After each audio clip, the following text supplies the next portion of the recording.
4 योगासन for constipation relief. जीवन कोश पर आपका स्वागत है। दोस्तों, आज हम जानेंगे उन 4 योगासनों के बारे में जो कि कब्ज की समस्या में काफी लाभप्रद होते हैं। तो चलिए शुरुआत करते हैं और जानते हैं ये आसन कौन से हैं। पवन मुक्तासन। मैट पर आपको सीधा इस तरह से लेट जाना है। आप पैर सीधे भी रख सकते हैं और इस तरह से मोड़ के भी रख सकते हैं। अब श्वास को अंदर खींचते हुए अपनी नीज को इस तरह से फिंगर्स को लॉक करते हुए शिन बोन से पकड़ते हुए अंदर की ओर खींचना है, प्रेस करना है और श्वास को बाहर की ओर छोड़ देना है।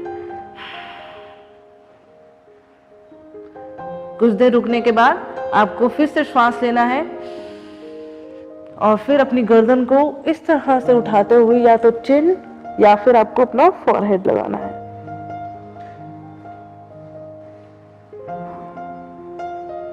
फिर श्वास लेंगे और धीरे से श्वास को छोड़ते हुए वापस अपनी स्थिति में। अब बताते हैं कि जिनको नी पेन है, नी पेन में आपको यहां से नहीं फिंगर लॉक करना है, यहां से नहीं पकड़ना है। नी पेन वालों को अपनी लेग्स को एल शेप में रखना है, 90 डिग्री के एंगल में, और नीचे से फिंगर लॉक करते हुए इस तरह से प्रेस करना है।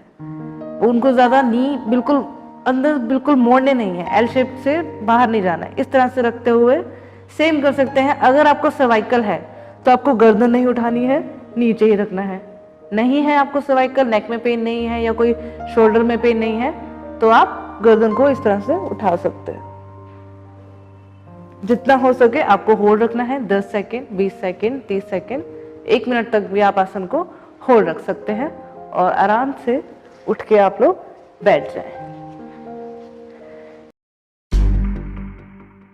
हलासन। सबसे पहले आपको पैरों को सीधा रखना है, कमर को सीधा रखना है और धीरे से नीचे लेट जाना है अपने मैट की ओर। दोनों हाथ आपके हिप्स के साइड में रहेंगे इस तरह से, ना ज्यादा नीचे रखने हैं ना ज्यादा बाहर की ओर। अब धीरे धीरे दोनों पैरों को एक साथ ऊपर की ओर ले जाना है, श्वास को अंदर खींचते हुए। तो हम 30 डिग्री से 60 डिग्री से 90 डिग्री तक पैरों को यहाँ पर पहले ले आएंगे। अब यहाँ से हाफ जाते हुए जब आप पीछे की ओर जाएंगे तो आपको पूरा श्वास बाहर की ओर छोड़ना है और धीरे से पैरों को पीछे की ओर ले जाना है।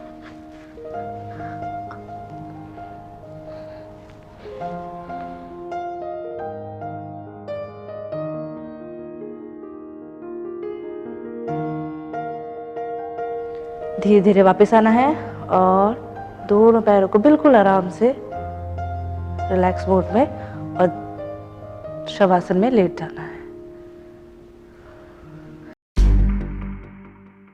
बालासन। सबसे पहले आपको मैट पर वज्रासन की पोजीशन में बैठना है। किस तरह से? ये आपको इस तरह से वज्रासन की पोजीशन में बैठना है, पैर को इस तरह से करते हुए। आप पैरों को ढीला भी छोड़ सकते हैं, जैसे पैरों में हल्का गैप और नी में हल्का गैप। उसके बाद धीरे से श्वास को अंदर लेना है और हाथों को आगे की ओर लाते हुए श्वास को बाहर की ओर छोड़ना है। नीचे आना है, सर को नीचे रखना है और हाथों को बिल्कुल ढीला छोड़ना है।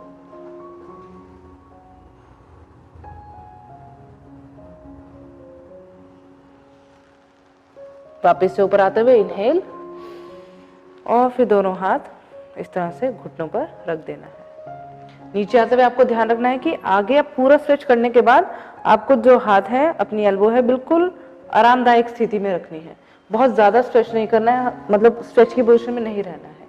आपको अपना सर नीचे टच करना है। अगर आप नीचे आते हुए सर टच नहीं कर पा रहे हैं तो आपको दोनों हाथ इस तरह से रख लेने हैं ताकि आपका जो बैलेंस है, आपकी जो गर्दन नीचे नहीं जा पा रही है तो इस तरह से आप रख सकते हैं ताकि आपके नेक को आराम मिले। और अगर जिनको सर्वाइकल है वो हाथ इस तरह से रखते हुए गर्दन को ऊपर की ओर रखें, नीचे ना करें, ऊपर की ओर रखें, लेकिन आराम की स्थिति में आंखें बंद, श्वास को सजगता से देखते रहें। जिनको लोअर स्पाइन पेन है उनके लिए आसन अच्छा है, लेकिन जिनको लोअर बाई ज्यादा पेन है तो उनको अवॉइड करना है उनको वज्रासन में बैठते हुए बस इतना ही ऐसे हाथ को रखकर आप इस पोस्चर को कर सकते हैं। अर्धमतेन्द्रासन। सबसे पहले आप अपने मैट पर अपने पैरों को इस तरह से सामने की ओर ले आइए, कमर को सीधा कीजिए और थोड़ा श्वास पर ध्यान रखते हुए अब हम अपने लेफ्ट लेग को मतलब अपनी उल्टी पैर को ऐसे राइट पैर के नीचे की ओर लाना है और अपने हिप पर मतलब अपनी जो हिप है आपको हील पर इस तरह से रख देना है।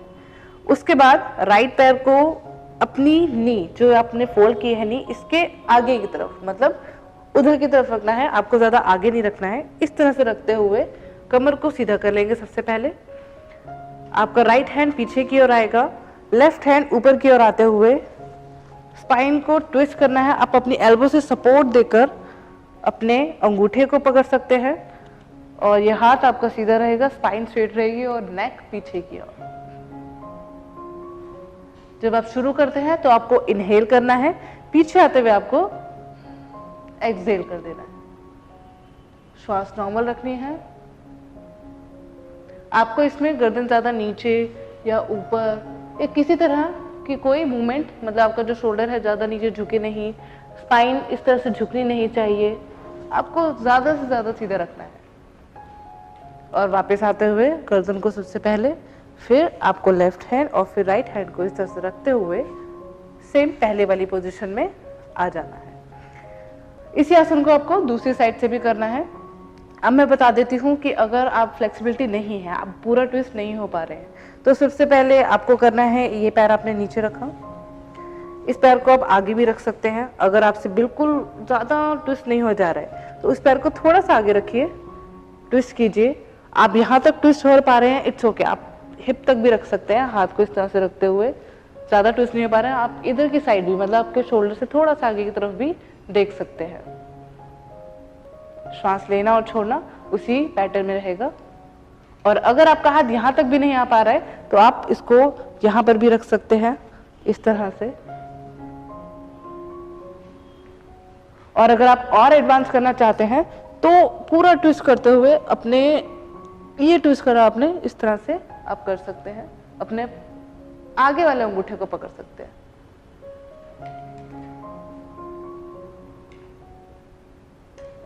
ये है मोर फ्लेक्सिबिलिटी, मतलब आपकी फ्लेक्सिबिलिटी बहुत अच्छी है तब आप अपने अंगूठे को पकड़ सकते हैं। तो ये थे वो 4 योगासन जो कि कब्ज की समस्या को आपसे दूर रखेंगे।